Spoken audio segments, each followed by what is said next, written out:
Kong Marcoleta, you know the process. For every hearing, we have a set of resource persons to be invited. I know that, Mr. Chair. Yun ang What I'm saying natin. is, No. what I'm saying is They there are- was a they were not- commitment. It is already very clear that they were not invited today because, to be fair with them, they were present during the last hearing and nobody asked questions. Kaya nga, hindi na sila inibita because we are focusing on other resource persons. Kaya nga po, yun ang if gusto that kong is- itanong. If that would be the case, if you would like to really insist, then we will invite them. Or if you want, if you couldn't wait, we will call them and have them come here to send a representative. But let's not make this an issue. This will delay the hearing. I am Comsec, not can you making please, this an issue, Mr. Chair. I please- am simply asking kung sakali pong hindi sila Hindi nga natin natanong. na-imbita, Congressman Morcaleta. I'm Yun nga sorry po, to why say. would the COMSEC decide by themselves? Sana po yung chair ang magdi-decide. Yun lang naman po ang punto. Engagement with the public, key insights and experience. And the government agencies, if they will have any presentation or statement, NBI, DICT, BIR, AMLAC, PNP, COMELEC, and PCO, of course. And number 5, I don't know if we have celebrities here, but celebrities who are victims of fake news, and then afterwards we'll proceed to the interpellation. Okay na ba ang presentation? Mr. Chair, Representative Abante. if we don't have the presentation yet, I don't think that we have already recognized all of the resource speakers. We would like to ask that all of them be recognized today. Is there anyone from the resource persons that have not been acknowledged? Yeah, can you take the microphone and then introduce yourself, please? Magandang umaga po. Ako po si Mary Jean Kiambao Reyes or MJ Kiambao po sa Facebook. Good morning po, Mr. Chair. Si Aaron Peña po, Old School Pinoy po. Thank you po. Meron pa bang iba? Wala na? Rina Seco po for Manila Broadcasting Company. Okay. Yes. Please recognize yourself. Mark Gamboa po. From? Vlogger po. Okay. Mr. Chair, I remember also the committee committed during the last hearing that I attended that we will also invite representatives from Philippine Inquirer and Philippine Star because of the issue that I raised. I raised then the issue that we are not only concerned with the fake news and the false narratives and false information being peddled in our society, but we are concerned as well with the truth that are being suppressed. Truth that might have given enlightenment and further information for our people, but they were deliberately and intentionally being suppressed for reasons that they themselves know. This is also alarming as well, Mr. Chair. So, I was promised by the committee last time that in the next hearing, representatives from these two giant broad seats will also be invited to shed light on the Representative information that Marcoleta, is... according to the COMSEC, the representatives from Philippine Daily Inquirer and ano yung isa? Philippine Star? Yes, Mr. Chair. Were present during the last hearing. However, accordingly, there were no members who asked questions to them. So, is there any representative from Inquirer and Philippine Star at the moment? Wala. So then maybe we can invite them next time. We did not include them anymore today because they were already present during the last hearing.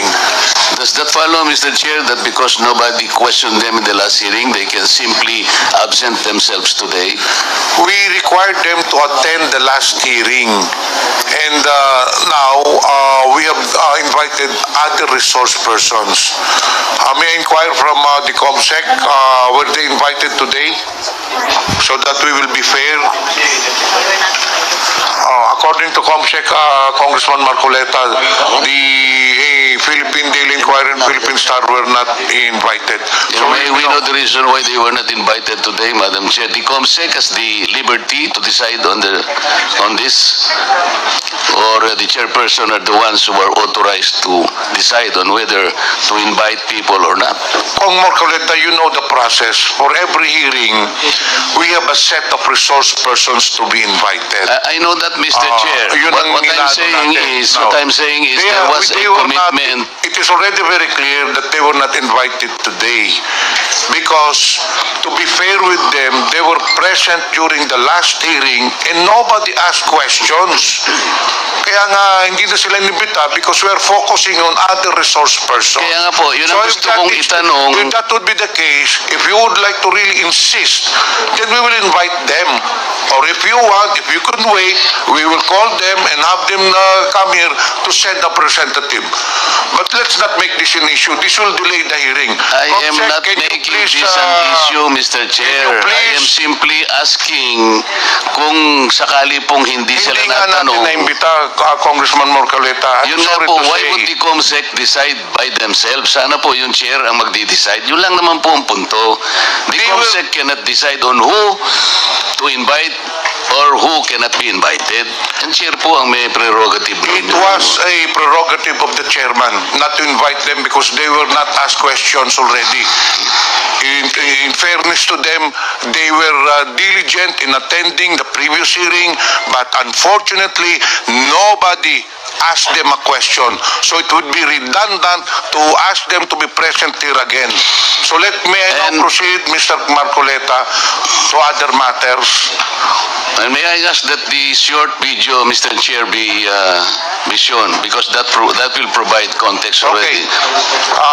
In that case, Comsec, please.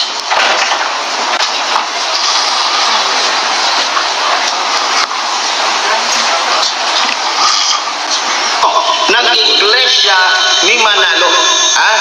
Iglesia ni Manalo na Diablo na nagsasabing iglesia daw ni Kristo.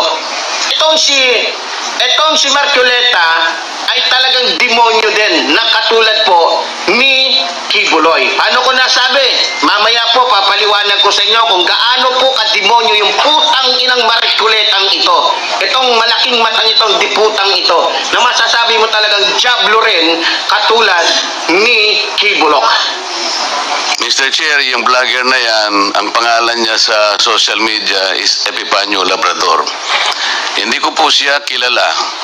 Narinig po ninyo kung murahin niya yung aking relihiyon na kinabibilangan. At pati po ako pinagmumura niya, tinawag po niya akong demonyo, lahat.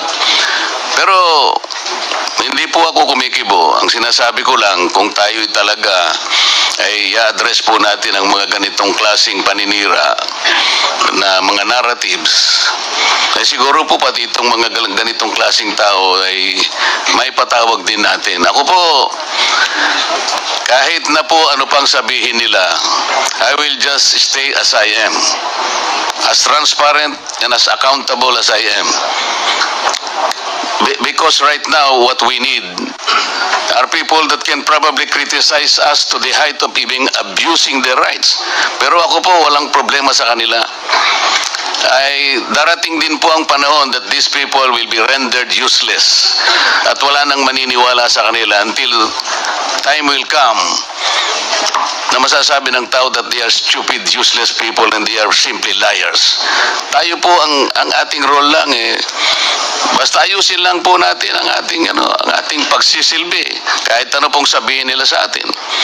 Tingnan po niyo yung pagmumura nila sa akin. Wala naman po akong hindi ko po nga kilala yan Kung murahin niya po ako parang kayo po, narinig po ninyo lahat kung anong pinagsasabi niya. But people, I think, will not believe him. Dahil hindi po ako yun, yung sinasabihan niya. Maraming salamat po, Mr. Chair.